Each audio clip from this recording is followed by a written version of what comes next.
기다려라 북조선아, 우리가 간다.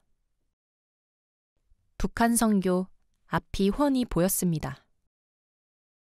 북한 선교의 장대한 서막이 열리다. 주님은 절대로 우리를 시험하지 않으신다. 우리 앞에 고난과 역경이 오면 그것은 우리를 훈련시키는 하나의 도구일 뿐이다. 아무리 힘든 일이라도 지난 후에는 그것을 통해 주님이 이루어 놓으신 아름다운 것들을 발견할 수 있다. 소나기가 아무리 세차도 그친 후에는 아름다운 무지개가 뜬다. 빗물에 씻긴 맑은 하늘에 떠있는 그 무지개는 무서웠던 소나기의 기억을 다 잊게 한다. 그처럼 나는 내일에 예비해 놓으신 무지개의 약속을 기대하며 어제의 아픈 기억들을 떨쳐버리고 다시 일어설 수 있었다. 3기 사역을 시작할 때 많은 반대에 부딪혔다. 우선 우리 사역을 꾸준히 지원해 주시던 김의환 목사님께서 사역비 문제로 사역 확장을 반대하셨다. 그리고 많은 목사와 선교사도 북한 선교의 위험성 때문에 더 이상의 사역 확장을 반대했다. 그러나 나는 주님만 의지하며 이기생 선생들을 파송하였다. 하지만 첫걸음부터 정모세 선생을 잃어야 했고 연이어 이현수 선생과 육할빈 선생을 다시 볼 수 없는 아픔을 겪어야 했다. 그리고 이 모든 아픔을 간신히 이겨내며 3기 사역을 진행하던 중 장만식 아바이를 잃어야 했다. 장아바이의 체포처럼 나와 모든 선생들을 통곡하게 한 사건은 전 사역 기간 중 한 번도 없었던 것 같다. 그만큼 그의 체포는 우리 사역장에 많은 여운을 남겼다. 또 그렇게 믿고 아꼈던 권능 선생이 나의 사역 방식에 불만을 품고 사역장을 떠났다. 이런 고비들을 넘을 때마다 너무너무 힘든 나머지 이 사역을 포기하려고 했다. 그러나 그때마다 주님은 이 사역을 통해 새롭게 자라나는 생명들을 보게 하셨다. 조금씩 푸르름을 더해가는 생명의 새싹들은 정말 아름다웠다. 모든 눈물과 수고와 아픔들을 넉넉히 덮고도 남을 감격이요, 기쁨이었다. 한 걸음 한 걸음 옮길 때마다 주님만 의지해야 하는 힘겹고 위험한 사역이었지만 이제 3기 사역에서 세워진 선생들에 의해 4기 사역장이 생겨나기 시작했다. 순교선생 사역장에 김기철, 박예녹, 신재록 선생이 서안으로 왔을 때 많은 선생들이 역으로 마중나가 체포되지 않고 무사히 학생들을 모집해온 이들을 축하하고 격려해 주었다. 이후에는 용섭 선생이 보내주는 학생들을 서안에서 인계받아 3기 사역장에서 준비된 선생들을 팀장으로 임명하여 새로운 사역장을 꾸리게 하였다. 용섭 선생이 한 주에 한 팀씩 꼭꼭 보내주어 매주 새로운 사역장이 하나씩 생겨났다. 선생들이 체포될 우려도 없고 비용도 훨씬 적게 드는 이런 좋은 방법을 주신 하나님께 감사하며 나는 늘어나는 사역장들로 흐뭇하기만 했다. 용섭 선생은 예상했던 대로 역시 훌륭한 활동가였다. 그는 연변의 여기저기를 혼자서 조용히 다니며 학생들을 모집해 9에서 10명가량이 되면 팀을 만들어 서안으로 보냈다. 그가 얼마나 노련했던지 북한의 보위부나 중국의 공안들이 우리 선생들을 찾아내기 위해 애를 많이 썼지만 그의 활동에 대해서는 마지막까지 전혀 몰랐다고 한다. 신재록 선생 팀에는 장하바이 사역장의 학생으로 있던 유해녹 형제가 다시 학생으로 내려왔다. 그는 그 사역장 학생들이 공안에 전원 체포될 때 아내 금자자매와 함께 연변으로 갔었다. 이들은 연변에서 낮에는 일을 하고 밤에는 가지고 간 테이프로 성경 통독을 하며 지냈다. 한 번 말씀의 맛을 경험한 이 부부가 말씀을 얼마나 귀하게 여겼는지 조선족 교회 전도사가 중국 돈 3,000위안을 줄 테니 통독 테이프를 팔라고 여러 번 부탁했는데도 팔지 않았다. 돈보다 하나님의 말씀을 읽어야 되기 때문에 팔지 않고 계속 성경을 읽었다고 한다. 중국 돈 3,000위안이면 우리 돈으로 40~50만 원 정도 돈으로 탈북자인 이들 부부에게는 엄청나게 큰 돈이었다.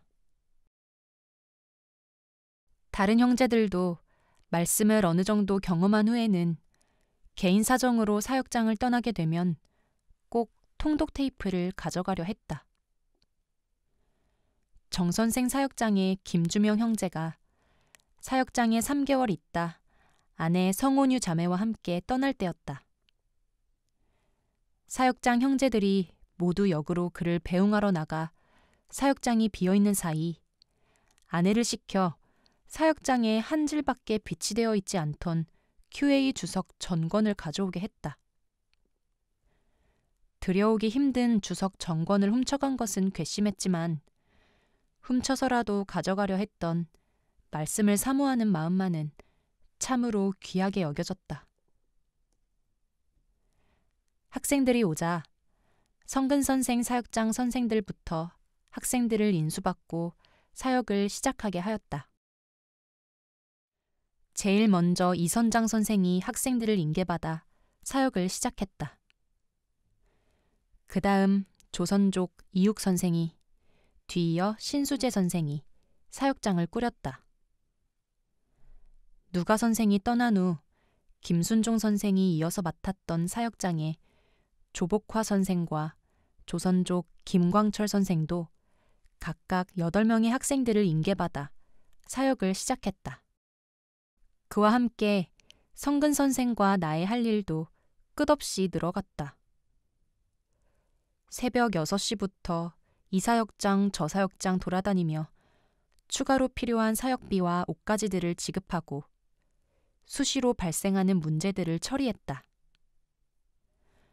또 새롭게 세워진 사기 선생들에게 사역에 필요한 경험들도 이수해줘야 하고 계속해서 오는 학생들이 들어가 살 집을 미리 찾기 위해 도시의 여기저기도 돌아다녀야 했다.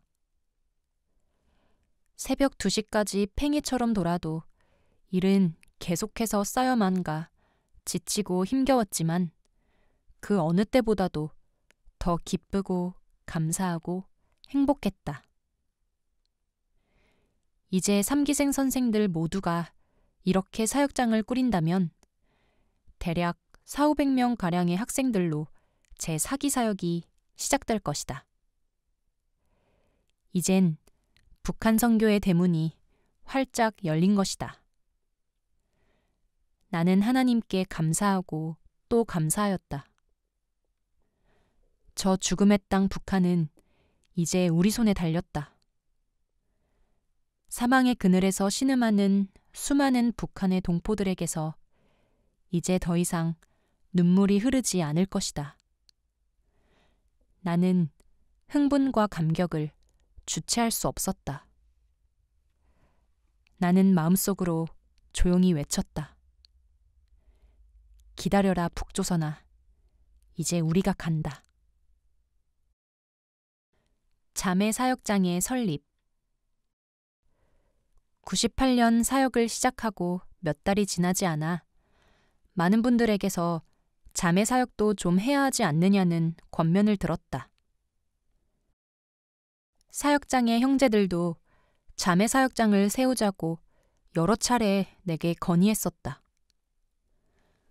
그러나 자매건 형제건 사역장 하나가 세워지려면 그 사역장을 이끌 수 있는 선생과 그를 지도해주고 지원해줄 선교사가 반드시 필요하다.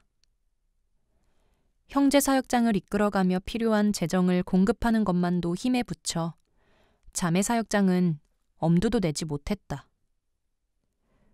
또한 사역장을 이끌 수 있는 선생으로 세워지려면 아무리 짧아도 10개월에서 1년은 강도 높은 훈련을 받아야 하는데 그렇게 훈련된 자매 선생이 없었다. 그래서 갈 곳 없어 떠도는 북한 자매들을 만날 때마다 자매 사역을 하는 다른 선교사에게 소개시켜 보내곤 했다. 하지만 2기 때부터 학생으로 들어오는 형제들 중에 어머니나 아내, 여동생 등 자매 가족이 있는 사람들이 많았다. 이들은 나를 볼 때마다 자기 가족들을 어떻게 좀 돌봐줄 수 없느냐고 통사정을 했다. 그러던 중 연변으로 파송되어 갔던 정용철 선생이 나의 지시고 뭐고 상관없이 아들과 딸을 데려왔고 정 선생 팀의 김혜진 형제도 아내를 데리고 왔다. 장만식 선생 사역장 학생으로 들어온 유해녹 형제도 아내인 금자자매와 함께 왔다. 금자자매는 우리 집에서 우리 가족과 함께 생활하며 성경 통독을 했다. 또 김주명 형제도 성경 공부시키고 싶어 아내를 데려온 곳을 돌려보낼 수 없어 역시 우리 집에 있게 했다. 하지만 문제는 여기서 끝나지 않았다. 이용섭 선생이 아내 문제로 상담을 해와 그의 아내 차이모도 우리 집으로 오게 되었다. 그러나 그들을 받아들여 끝도 없이 우리 집으로 데려갈 수도 없는 노릇이었다. 우리 가족만 해도 7식구에 정 선생의 아이들인 은혜와 봉구, 이를 돌봐주던 조선족 문이모까지 대가족이었다. 아내는 6 아이들을 키우는 것만도 힘에 겨운데 북한 자매들에게 성경 통독까지 시켜야 하니 몹시 힘들어했다. 학생들 한 사람 한 사람이 이런 문제로 상담해 올 때마다 최대한 자매는 받지 않으려 했던 나의 입장은 난처하기만 했다. 생각 끝에 우리 사역장에 연고가 있는 자매들만 학생으로 받아들여 자매 사역장 하나를 운영하기로 했다. 중국에 있는 탈북자의 절반이 자매인데 형제 사역만 해서 그동안 마음에 늘 부담이 있다가 자매 사역장을 세우게 되어 감사했다. 주로 자매들을 통해 복음이 전파되고 교회가 부흥되었던 한국 교회사를 생각하며 이들 중에서도 하나님께서 귀히 쓰시는 자매 북한 선교사가 세워지기를 기대했다. 우리 집에서 5개월 동안 성경 통독을 하다가 연변에 갔다가 다시 온 금자자매를 자매 사역장 선생으로 세웠다. 그리고 은혜자매, 김예진 선생의 아내 김온유 자매, 이선장 선생의 여동생 지혜자매, 새로 사기 학생으로 들어온 장형제의 아내 김겸손 자매까지 모두 4명의 자매들로 자매 사역장을 만들었다. 자매 사역장이 만들어졌다는 소식은 이내 전체 사역장에 퍼졌다. 사역장에 들릴 때마다 선생들과 학생들은 궁금증을 참지 못하고 물어왔다. 선교사님, 자매들이 몇 명이나 됩니까? 곱습니까? 다음번 축구대회 때면 만날 수가 있습니까? 어떤 형제는 아예 노골적으로 부탁해 오기도 했다. 선교사님, 저 지금 30세입니다. 거 자매 사역장에 맞춤한 자매님 한 분 좀 어떻게 못함까? 나는 자매 사역장을 2개의 가정 사역장과 함께 서안에서 버스로 3시간가량 떨어진 보게시에 세웠다.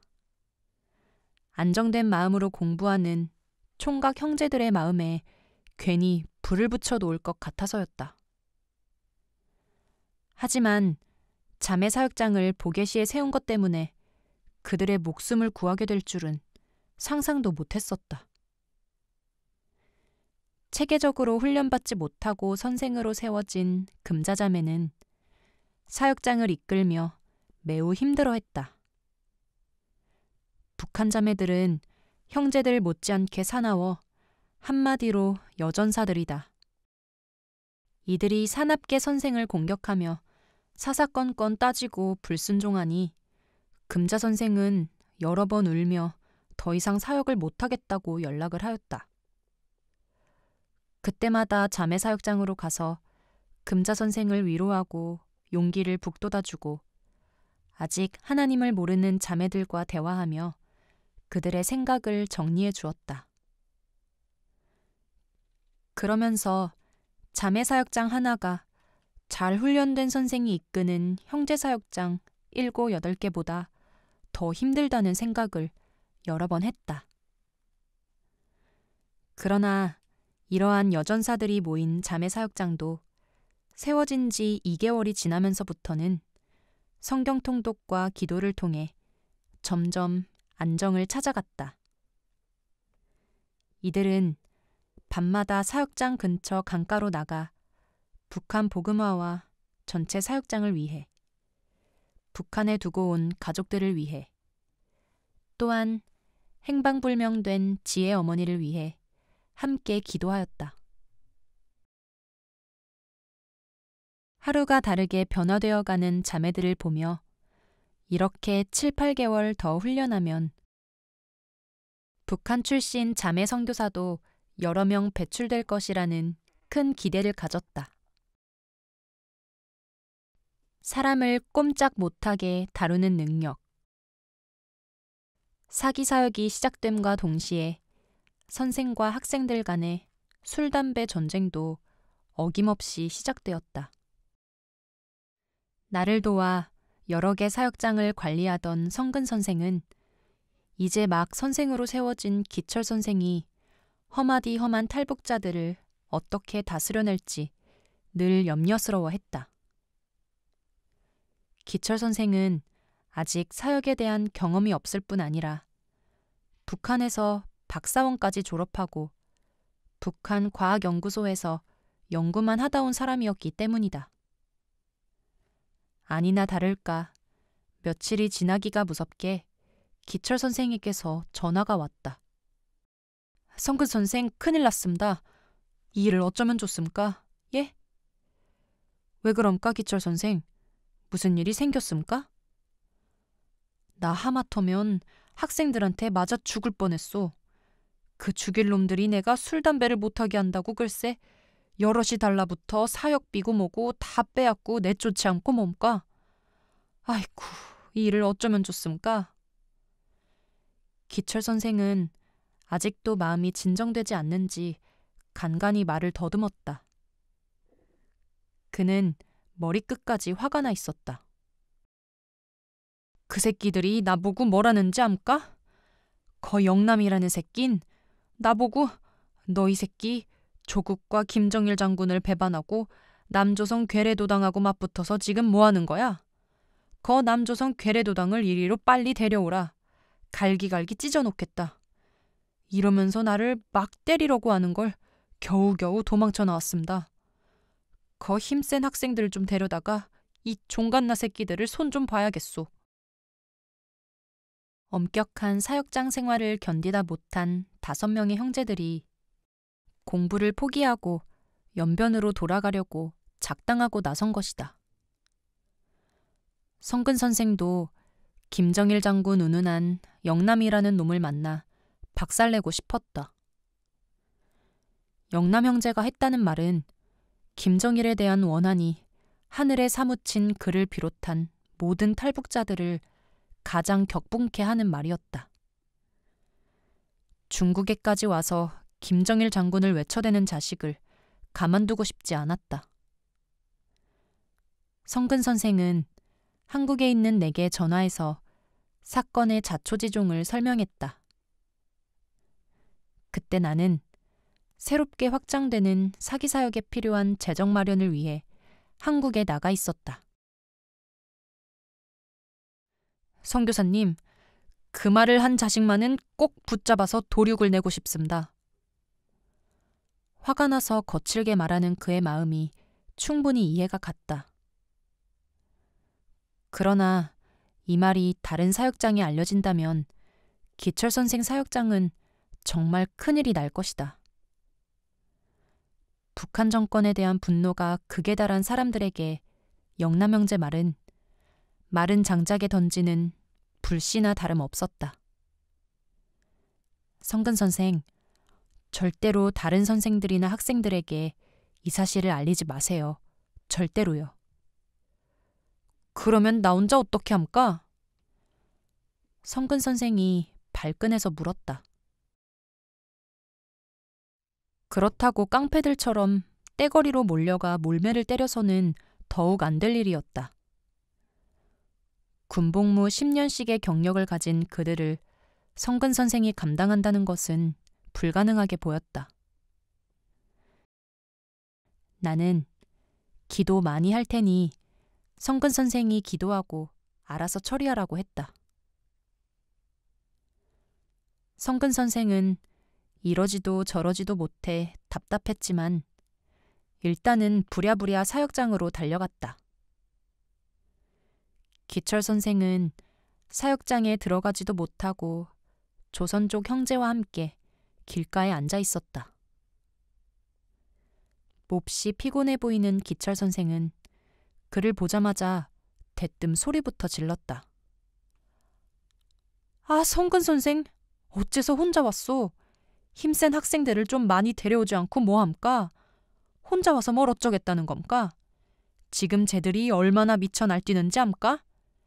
쟤들 중에 영남이와 명철이라는 새끼는 특수부대에 10년이나 복무하고 와서 그런지 얼마나 무서운지. 아직도 막 떨리네. 아직도 잔뜩 겁먹고 있는 기철 선생을 보니 저들의 살기가 어느 정도였는지 짐작이 갔다. 이어서 조선족 형제가 말을 했다. 그리고 쟤들이 지금 뭐 하고 있는지 암까? 기철 선생한테서 빼앗은 돈이 모자라니까 성근 선생과 최강 선교사가 오기만 기다리고 있습니다. 성근 선생이 평소에 돈 많이 가지고 다니니까 붙잡아서 돈 뺏고 족쳐놓고 도망치자고 합대다.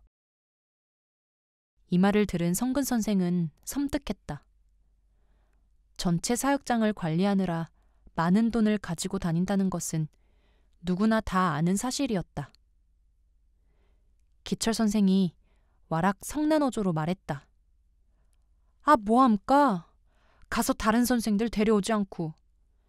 저 새끼들이 지금 우리 사역장이 얼마나 큰지 몰라서 저런다. 가서 몽땅 박살내버립시다. 나보고 김정일이를 배신한 배신자라고 떠드는 놈 새끼들을 싸그리 박살내놓읍시다. 에이 망할. 성근 선생은 매우 당황스러웠다. 사태가 이렇게까지 험악할 줄은 미처 생각지 못했던 것이다. 그저 사역장 생활이 힘들어 잠시 투정삼아 부린 난동인 줄 알았는데 그게 아니었다. 그는 기철 선생과 조선족 형제에게 말했다. 나도 어떻게 해야 할지 모르겠소. 근데 다른 형제들을 데려다가 저들을 작살내는 방식으로는 안 된다.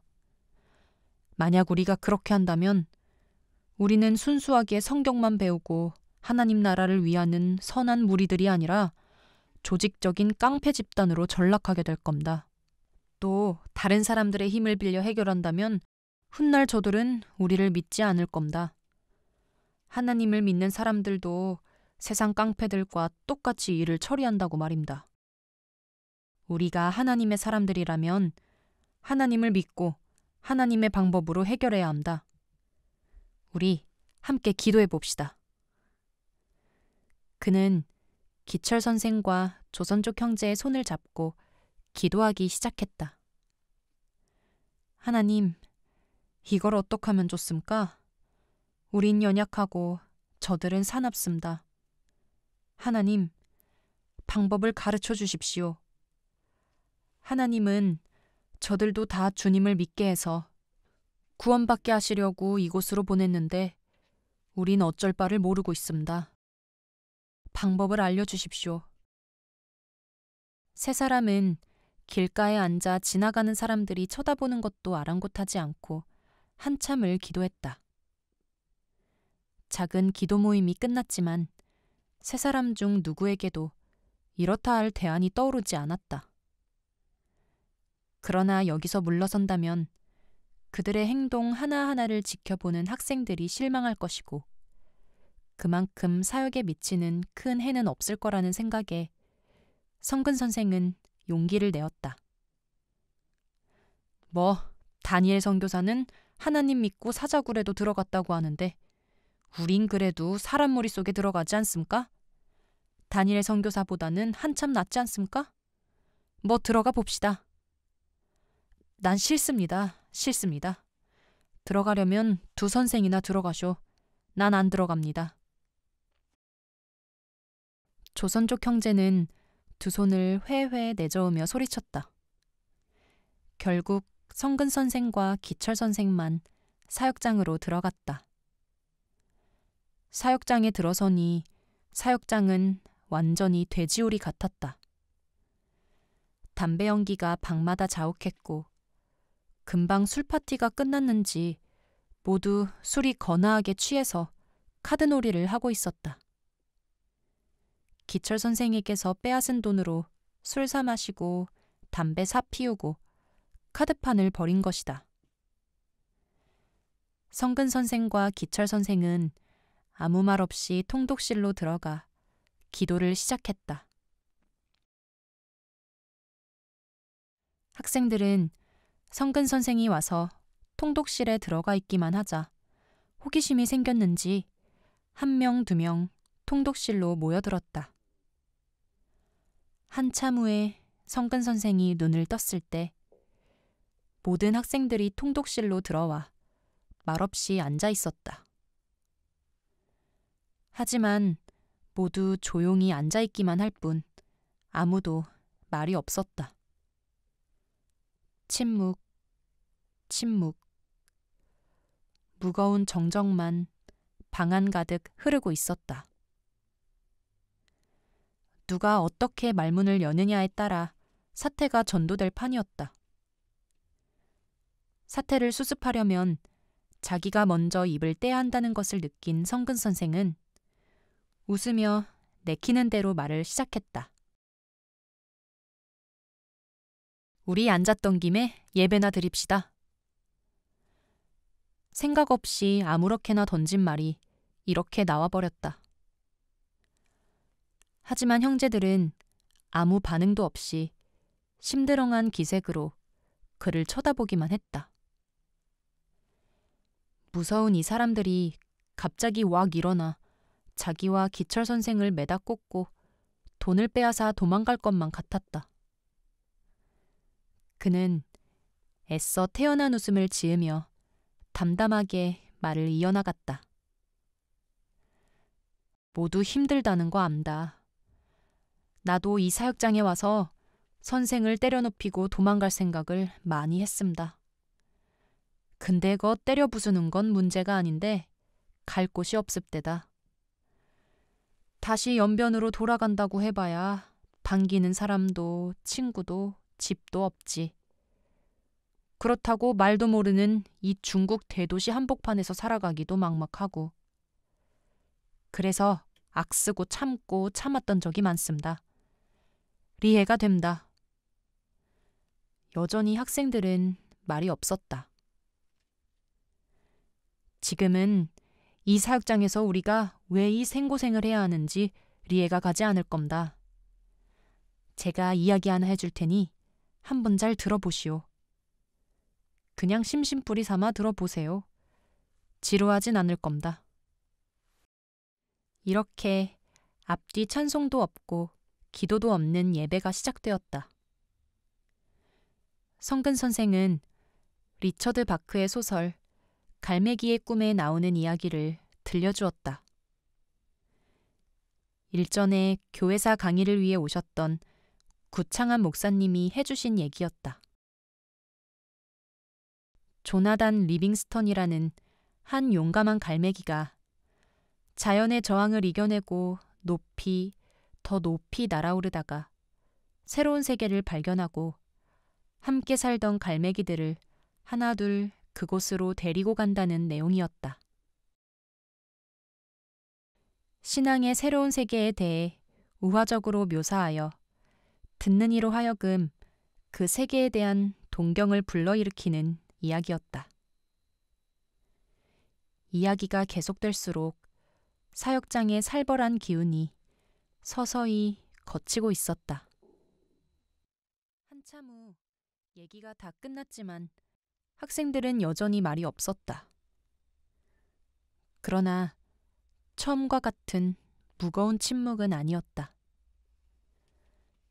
두 선생은 아무 말 없이 일어나 사역장 여기저기 널려있는 담배꽁초며 카드며 술병들을 치우기 시작했다. 그러자 나 몰라라 하고 앉아있던 학생들도 하나둘 통독실에서 나와 이들을 따라 사역장을 정리했다. 두 선생은 저녁 때까지 학생들에게 아무 말도 하지 않았고 학생들도 그들에게 말을 걸지 않았다. 성근 선생과 기철 선생이 저녁이 되어도 사역장에서 나오지 않자 조선족 형제도 눈치를 보며 슬그머니 들어왔다. 다음 날 아침 성근 선생은 아무 일도 없었다는 듯 학생들을 깨우고 여느 때와 다름없이 하루 일과를 시작했다. 아침 6시에 일어나 기도하고 아침을 먹고 12시까지 통독하고 점심을 먹고 다시 통독하고 기도하고 말씀 암송하고 큐티를 했다. 학생들도 아무런 반항 없이 일과 진행을 잘 따라왔다. 다음 날 성근 선생은 기철 선생에게 다시 사역비를 지급하고 자기 사역장으로 돌아갔다. 학생들이 빼앗아간 돈에 대해서는 일체 언급하지 않았다. 하지만 주님의 역사는 그 이후부터 일어나기 시작했다. 이 사건을 주동했던 명철 형제가 완전히 뒤집어진 것이다. 모두가 명철 형제에게 말했다. 와, 진짜 신기하다. 어쩌면 사람이 저렇게 헷가닥 변할 수가 있을까? 명철 형제는 자기들이 돈을 빼앗을 계획을 하고 있다는 것을 알고도 자기들을 내쫓거나 다른 선생들을 데리고 와서 혼을 내지 않은 성근 선생이 이상하게 생각되었다. 그의 상식으로는 도저히 이해하기 힘들었다. 그가 아는 세상 원리는 이에는 이, 눈에는 눈이었다. 그가 보기에 성근 선생은 정확히 뭐라 말할 수는 없지만 확실히 뭔가 달랐다. 그는 훗날 사역장에 찾아온 성근 선생에게 물었다. 아, 거의 성근 선생. 나도 군대 때 특수부대에서 복무하면서 사람 꽤나 다뤄봤는데 성근 선생은 어느 군대에서 복무했시요? 나이도 어린데 어디서 그렇게 말 한마디 안 하고 사람 다루는 법을 배웠소? 나도 좀 가르쳐 주시오. 성근 선생이 웃으며 말했다. 난 군대라고는 문턱도 넘어보지 못한 사람입니다. 중국 오기 전까지 학생이었는데 사람 다루는 법을 배울 때가 어디 있습니까? 근데 거 성경에 보면 예수라는 분이 나옵니다. 그냥 거 예수라는 분이 하던 대로 했을 뿐입니다. 그러자 그의 눈이 커졌다. 성경 어디에 예수라는 분이 나옵니까? 나한테도 알려주면 안 돼요? 성근 선생은 사복음서에 대해 차근차근 설명해 주었다. 그러자 그는 다음 날부터 통독 시간 외에도 틈만 나면 성경을 읽기 시작하더니 갑자기 성경에 대해 질문이 많아졌다.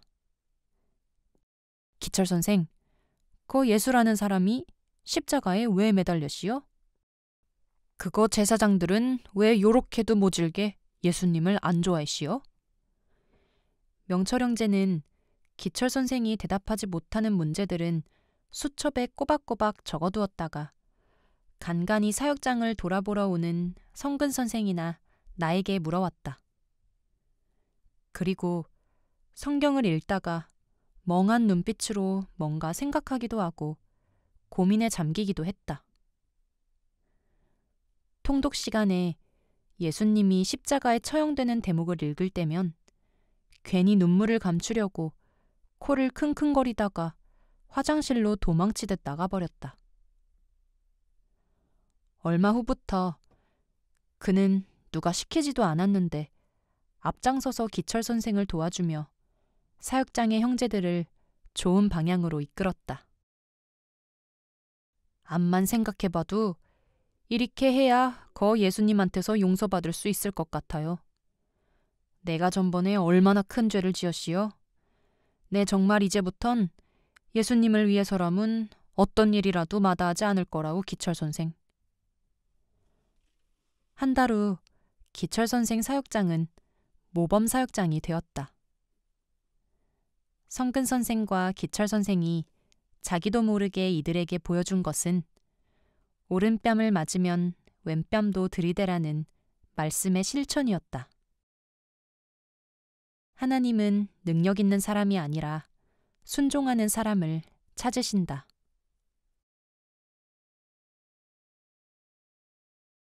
감옥에서 살아 돌아온 소광 선생. 소광 선생과 순교 선생은 용정 변방대로 옮겨진 후 30명의 탈북자들과 함께 북한으로 이송되었다. 중국 군인들은 이들을 용정 삼합에서 함경북도 회령 세관으로 연결되는 중국과 북한의 국경 교두에서 북한 보위부 군인들에게 인계했다.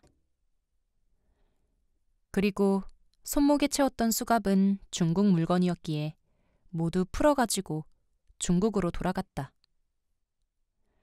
야야, 이 갓나 새끼들아, 한 줄로 맞추어 서라. 빨랑빨랑 안 움직여? 죽고 싶어? 보위부 군인들은 조금이라도 굼뜬 사람들을 사정없이 때렸다. 총탁으로 내리치고 군홧발로 짓뭉갰다. 겁에 질린 사람들이 급히 한 줄로 서자 군인들이 다시 소리 질렀다. 차례로 자기 이름하고 살던 주소를 대라. 여긴 중국이 아니다. 허튼 이름들 대지 말고 진짜 이름과 주소만 대라. 거짓말하면 죄가 더 가중된다. 이들 속에는 노인과 여자, 아이들도 있었다. 보위부 군인들은 이름을 다 받아 적은 후 다시 소리쳤다. 주머니 안에 있는 것들은 모조리 꺼내서 앞으로 던져라. 신발끈과 허리끈도 모조리 풀어서 앞으로 던져라. 신발끈과 허리끈이 없으면 뛸 수 없으니 도망치지 못하게 하려는 조치인 것이다. 잠시 후 줄줄 흘러내리는 바지 허리춤을 붙잡고 한 줄로 서 있는 사람들에게 의사들이 들어와 주사를 놓았다. 에이즈나 전염병을 예방하는 주사였다. 주사를 맞을 동안 총을 든 군인들이 앞뒤로 지켜 서 있었다. 주사를 다 맞자 군인들은 이들을 보위부 집결소까지 일렬로 행진시켰다. 회령 세관에서 회령 보위부 집결소까지 걸어서 30분가량 가야 했다. 야, 이 새끼들아, 대가리들 깔아.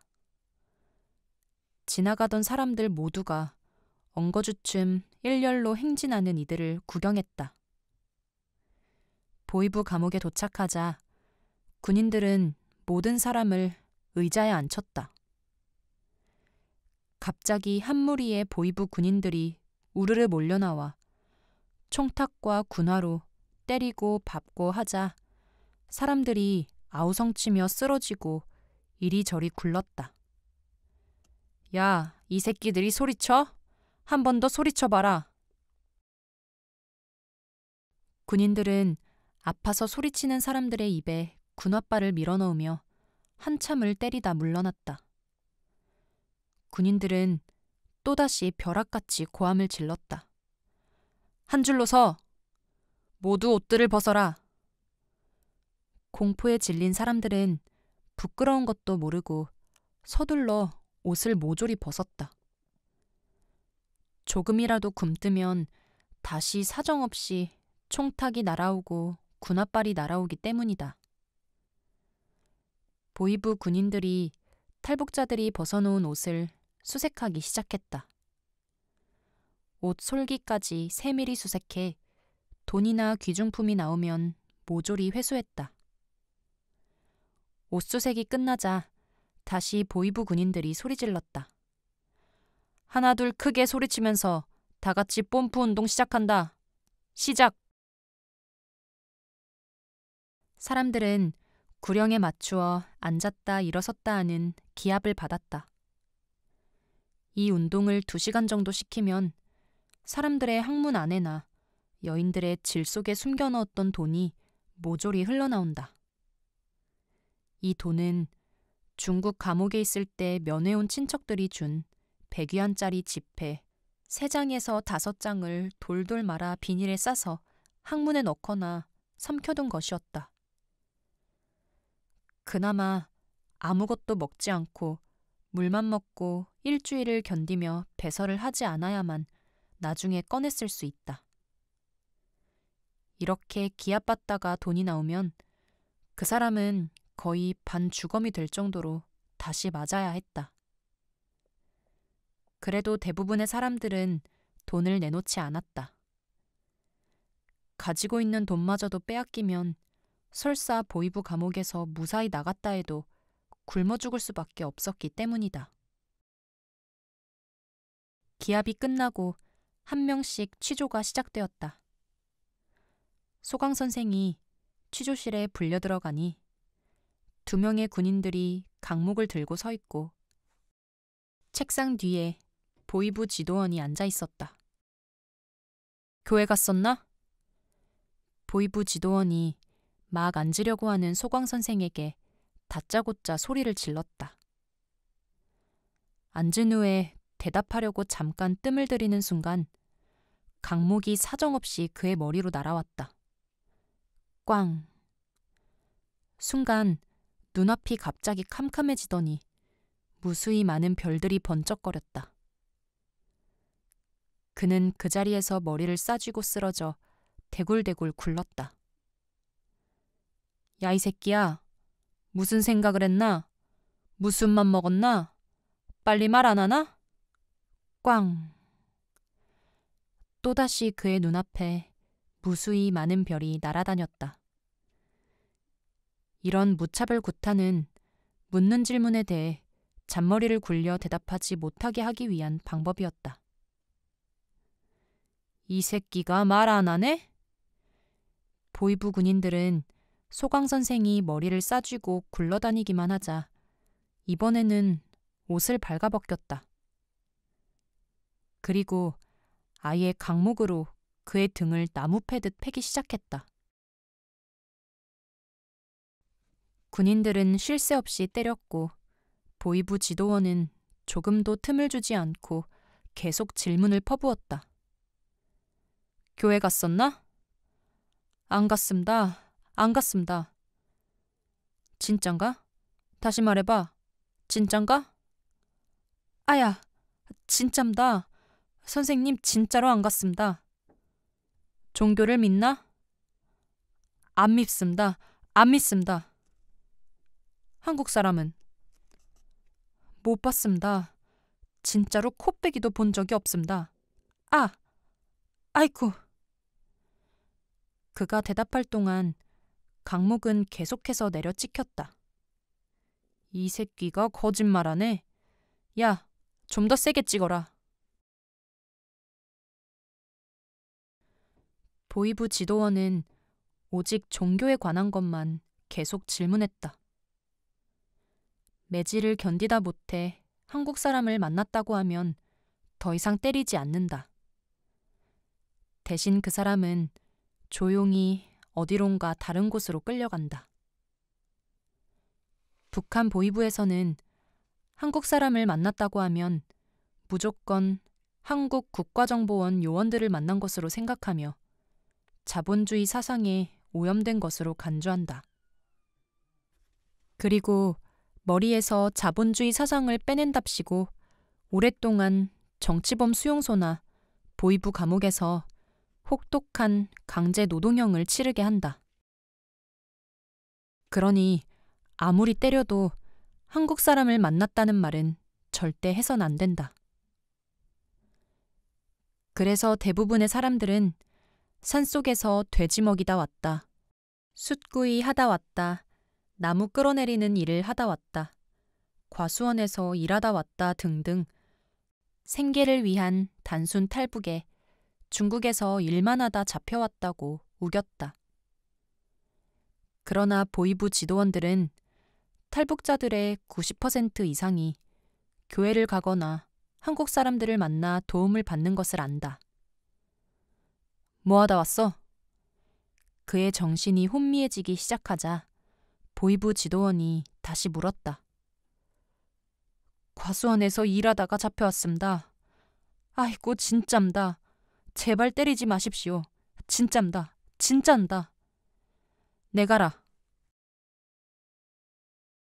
강목으로 무차별 구타를 하던 보위부 군인들이 그를 질질 끌어 감방에 던져 넣어버렸다.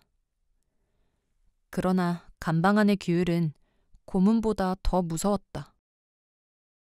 소광 선생이 간간히 신음소리를 내자 문 앞에 지켜서 있던 군인이 소리쳤다.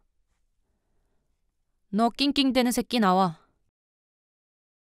그는 겨우 비칠거리며 걸어나와 쇠창살 앞에 섰다. 손 내밀어. 그는 두 손을 내밀었다. 보위부 군인은 총신을 청소할 때 사용하는 가늘고 딱딱한 강철 쇠줄로 그의 손등을 사정없이 내리쳤다. 으악!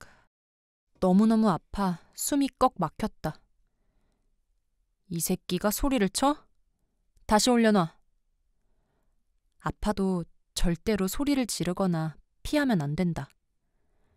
그럴 때마다 매가 더 불어나기 때문이다. 그래도 한 번, 두 번 맞으면 요령이 생긴다. 맞는 순간에 온몸에 힘을 주고 온 손가락에 힘을 준다. 힘을 안 주고 있으면 뼈가 어긋나거나 부러져 버린다. 감방 안에서는 앉아있을 때도 앞뒤 좌우로 반듯하게 줄을 맞추어야 했다. 하루 종일 앞사람과 어깨가 서로 수평이 되게 줄을 맞추어 앉아있어야 했다. 조금이라도 자세를 흐트리면 다시 손등을 강철 쇠줄로 맞아야 한다. 순교 선생은 산속에서 나무 끌어내리는 일을 하다 왔다고 우겨 간신히 살아남았다. 그래도 소광 선생이 보위부 감옥에서 나가면서 본 순교 선생은 뼈밖에 남지 않은 모습이었다. 일주일 후 회령 보위부는 소광 선생이 탈북하기 전에 철도 계통에서 일한 사람이라는 것을 알고 철도 보위부에 넘겼다. 북한은 철도 부분을 군대와 거의 같이 취급하기 때문에 철도는 사회에서 완전 독립된 시스템을 가지고 있다. 보위부도 철도 보위부가 따로 있기에 일반 사회 보위부는 철도 사람을 취조할 권한이 없다. 그를 인계받으러 온 철도 보위부 지도원은 그를 보자 꽥 소리를 질렀다. 야, 이 새끼야! 너까지 도망치냐? 임마 네가 도망가면 네가 데리고 있던 애들은 다 도망간 거나 같아.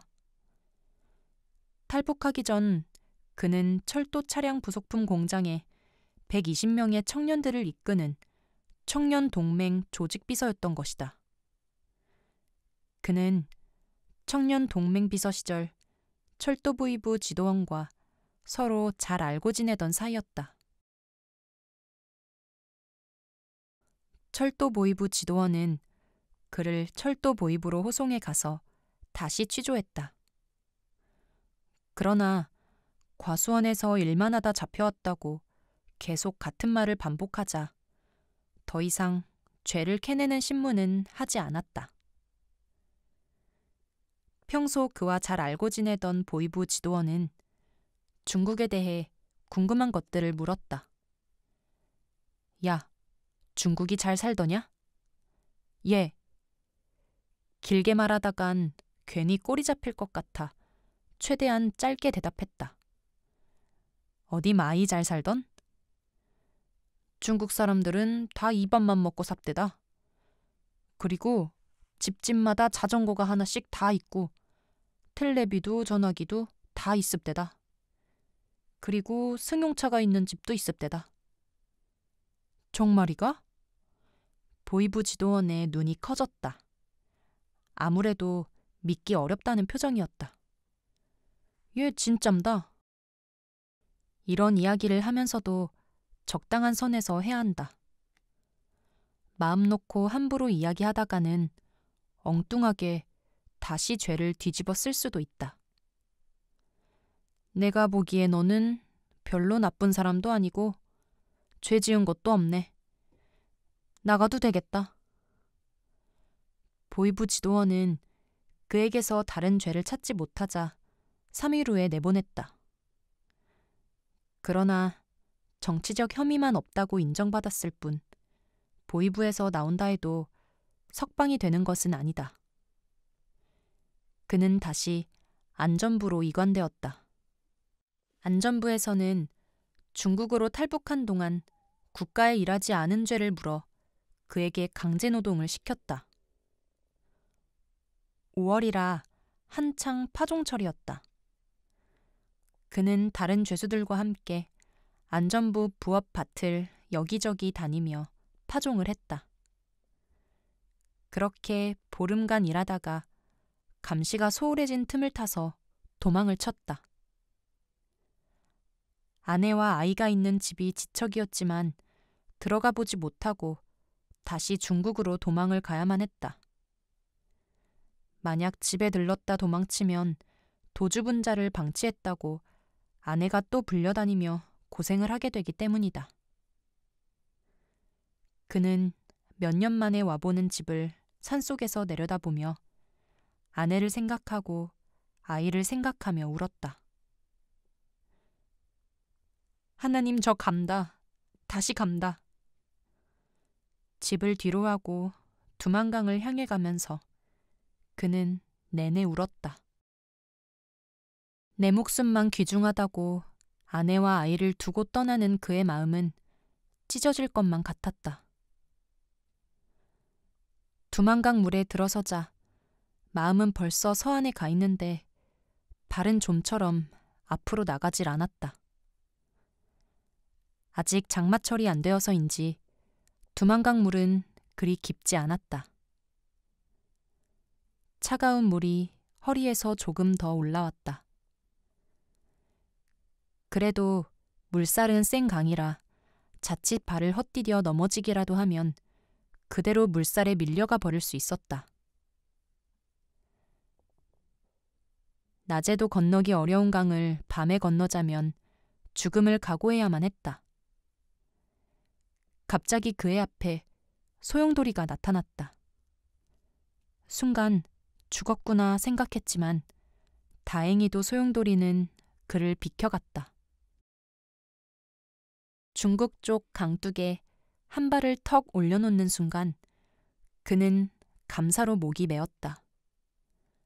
하나님 감사합니다. 하나님 정말 고맙습니다.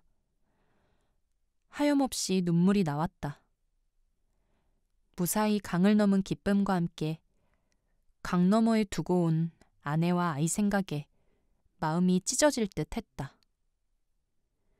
그는 중국의 계산툰에 도착하여 영길에 있는 용섭 선생에게 전화했다. 그런데 신기한 것은 그렇게 머리를 얻어맞아도 간수소에서도 보이부 감옥 안에서도 안전부 부업 밭에서 파종을 할 때도 절대로 그 핸드폰 번호가 잊혀지지 않은 것이었다. 그렇지 않으면 중국에 와도 우리와 연결될 길이 없기 때문이다. 용섭 선생님, 저 소광입니다. 저 살아서 다시 돌아왔습니다. 나 빨리 서안으로 돌아가게 해주십시오. 선교사님 보고 싶어 미칠 지경입니다. 그는 용섭 선생에게 전화해서 너무 반가워 엉엉 울면서 말했다. 일주일 후에 그는 용섭 선생이 모집해 놓은 6명의 학생들을 데리고 서안으로 내려왔다. 서안역으로 마중 나가 소광 선생을 만나자 멀리 떠났던 죽은 줄 알았던 아들이 다시 살아 돌아오는 것 같았다. 그는 나를 와락 끌어안고 아무 말도 하지 못하고 꺼이꺼이 울었다. 그래. 죽은 사람도 살려주시는 하나님이 아무렴 우리 소광 선생을 버릴 수가 없지. 우리 전 사역장에서 소광 선생이랑 순교 선생 돌아오게 해달라고 얼마나 기도했는데. 하나님, 소광 선생 다시 보내. 나는 목이 메어 더 이상 말이 나오지 않았다. 소광 선생 소식이 전해지자 사역장의 모든 형제들은 자기 일처럼 기뻐했다. 그리고 그동안 두 선생을 위해 기도했던 자기들의 기도가 응답되었다고 무척이나 기뻐했다. 이렇듯 소광 선생이 무사히 돌아올 수 있었던 것은 이때로부터 1년 전에 있었던 남북 정상회담 이후 북한 정부에 많은 변화가 일어났기 때문이다. 2000년 순교 선생 사역장을 시작으로 4월 말부터 세워지기 시작한 3기 사역장이 꽤 여러 개로 늘어날 무렵 남북 정상회담 개최 소문이 들려왔다. 당시는 사역장에 있던 형제들이 간혹 북한으로 끌려가면 바로 총살을 당하거나 정치범 수용소에 가는 상황이었기 때문에 우리는 정상회담이 성사되기를 간절히 바랐다. 우리 사역장은 이미 98년 8월부터 남조선, 북조선, 중국조선의 3개 조선족이 하나님의 말씀 안에서 완전한 통일을 이루어 서로 사랑하고 축복하는 생활을 해왔다. 날마다 김대중 대통령과 한국을 위해, 김정일 위원장과 북한을 위해, 또 중국 조선족을 위해 기도했다. 우리의 비전이 복음을 통해 북한이 복을 받게 하고 우리 전체 조선민족을 하나님 안에서 하나 되게 할 수 있는 지도자를 양육하는 것이었기 때문이다. 우리는 정상회담이 이루어진다는 소문을 듣고 이것이 하나님께서 우리 민족에게 베푸시는 은혜의 서곡이라고 믿고 회담을 통해 남북한 전체가 정치적으로 하나 되어 잘 사는 나라가 되기를 간절히 기도했다. 그리고 회담을 통해 남북 간 화해 무드가 조성되면 더 안전하게 사역할 수 있으리라 생각하고 더욱 간절히 기도했다. 6월이 시작되면서 회담의 성사를 위해 전 사역장이 아침 금식 기도를 했고 정상회담이 열리기 하루 전에는 전 사역장이 하루 종일 금식하며 기도했다. 6월 정상회담 이후 회담의 성과로 인한 북한의 변화를 피부로 느낄 수 있었다. 그해 6월 말에 북한으로 잡혀나갔던 정칼빈, 최노아 형제가 10월쯤 무사히 사역장으로 돌아왔는데 이들은 감옥에서도 그다지 큰 고생을 하지 않았다고 했다.